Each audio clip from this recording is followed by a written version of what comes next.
Phase diagram, ठीक है। इसमें सबसे पहले देखना है कि फेज डायग्राम तो बात की चीज है, पहले पढ़ क्या रहे हैं। हम लोग को पढ़ना है मटेरियल साइंस,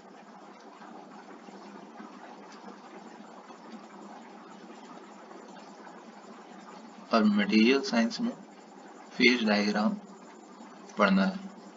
फेज डायग्राम तो हम लोग थर्मल में भी पढ़ के हैं, टीएस डायग्राम, ये रहा पीवी डायग्राम,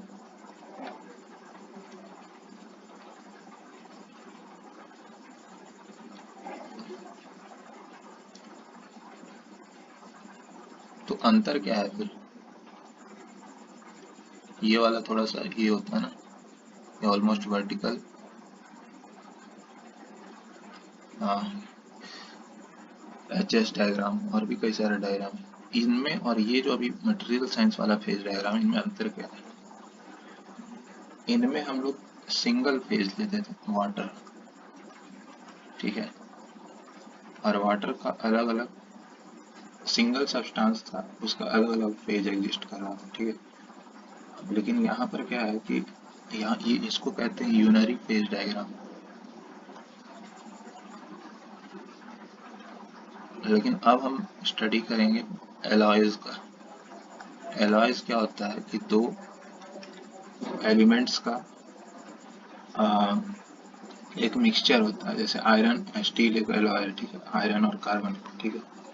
तो एलॉय जो है वो मिक्सचर होता है, ठीक है। यहाँ पे जो हम लोग पढ़ेंगे वो बाइनरी फेज डायग्राम पढ़ेंगे। दो एलिमेंट को अगर इस तरह से कंबाइन किया जाए कि रिजल्टिंग मिक्सचर जो है वो अपने इंडिविजुअल एलिमेंट का प्रॉपर्टी को रिफ्लेक्ट करे, तो उसको एलॉय कहते हैं, ठीक है। अच्छा, तो यहाँ पे हम लोग को एलॉय का फेज डायग्राम पढ़ना है, ठीक है। तो टोटल फेज डायग्राम यहाँ पे तीन तरह का होता है, unary phase diagram, binary phase diagram, ternary phase diagram. Ternary phase diagram हम लोग के सिलेबस में नहीं है, ठीक है।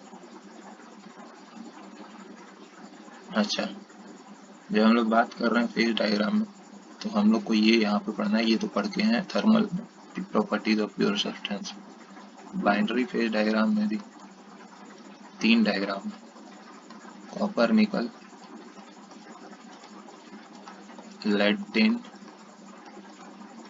Iron carbon. पहला देखते हैं copper nickel.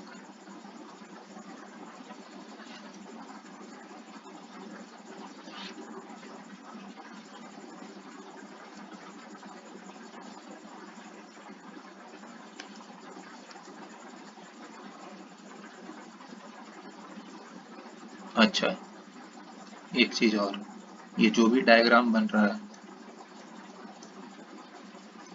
Temperature versus percentage composition का बन रहा है, ठीक है।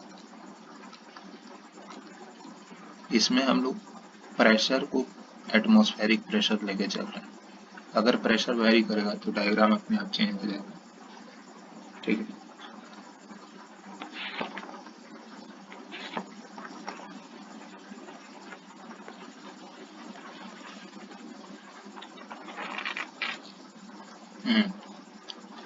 तो यहाँ पे परसेंटेज कंपोजिशन का मतलब है कि यहाँ पर है मेरा 0% निकल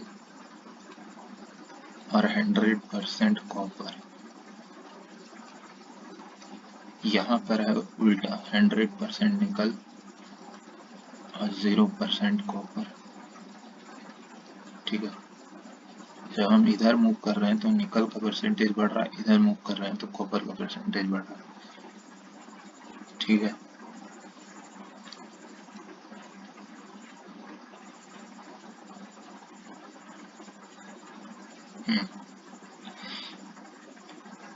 अच्छा, जो निकल का मेल्टिंग पॉइंट होता है, ठीक है, वो अराउंड, सॉरी, कॉपर का जो मेल्टिंग पॉइंट होता है वो अराउंड 1058 डिग्री सेल्सियस होता है, ठीक है। और निकल का melting point 1452 degree Celsius. 1 minute confirm करने दीजिए।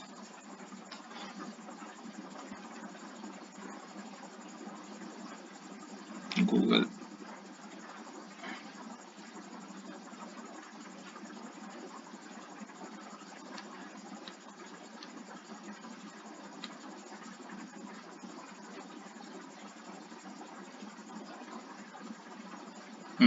सही है।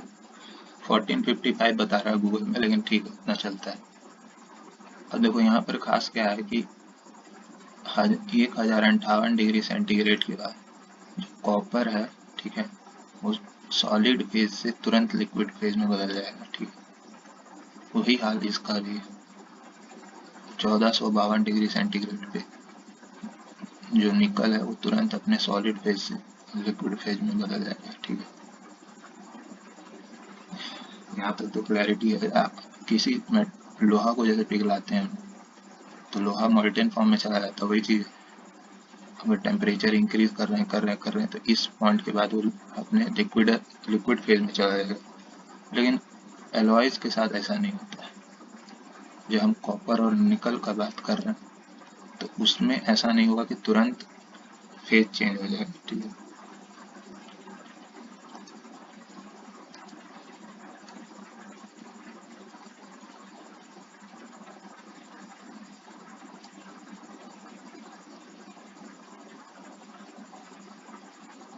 ये है मेरा, जब भी हम, ये मेरा है, यहाँ पे सॉलिड रीजन एग्जिस्ट कर रहा है, ठीक है।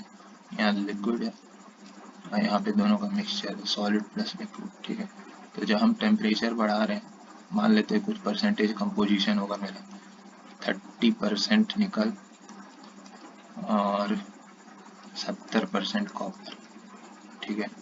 तो जब हम इस कंपोजिशन पे टेम्परेचर बढ़ा रहे, ठीक है, यहाँ पर कन्वर्जन स्टार्ट होगा, ठीक है। फिर और बढ़ाया, यहाँ पर फाइनली लिक्विड में कन्वर्ट हुआ, ठीक है। इसके बाद ये लिक्विड, तो अचानक से ये तुरंत अपना फेज नहीं बदला। Over a range of temperature ये अपना फेज को बदला, ठीक है। इस रीजन को कहते हैं हम लोग मशी जोन, और ये जो लाइन है जो मशी जोन और सॉलिड को सेपरेट कर रहा है, इसको कहते हैं सॉलिडस।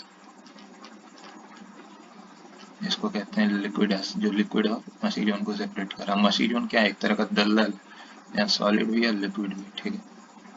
ये क्या है, मशी लिक्विडस। हाँ, रहा बात एक चीज और यहाँ पे बताने का, मशी जोन में हो क्या रहा है कि कुछ पोर्शन सॉलिड का है, कुछ पोर्शन लिक्विड का है, ठीक है।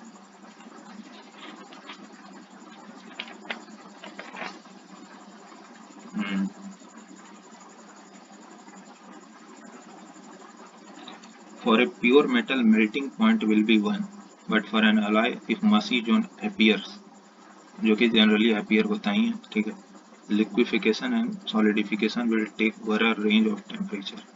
Upon heating, when the line just touches solidus line, it will solidus liquid will appear in microstructure. Upon increasing the temperature of liquid phase, proportion of liquid phase will increase, and the moment temperature of sample reaches Tmax, entire sample will be converted into liquid state. ये सब बताया जा चुका है। इसमें क्या आता है, हाँ, एक चीज बताना है कि ग्रेन का फॉर्मेशन कैसे होता है, ठीक है। इसको एक काम करते हैं, ग्रेन वाला अगले में कर लेते हैं, ठीक है, क्योंकि ग्रेन हो जाएगा। इसके बाद एक रूल होता है टाई लीवर रूल, जिसपे न्यूमेरिकल आता है, ठीक है। और फिर एक लेड टेन डायग्राम, ठीक है। ये सब अगले में कर लेंगे।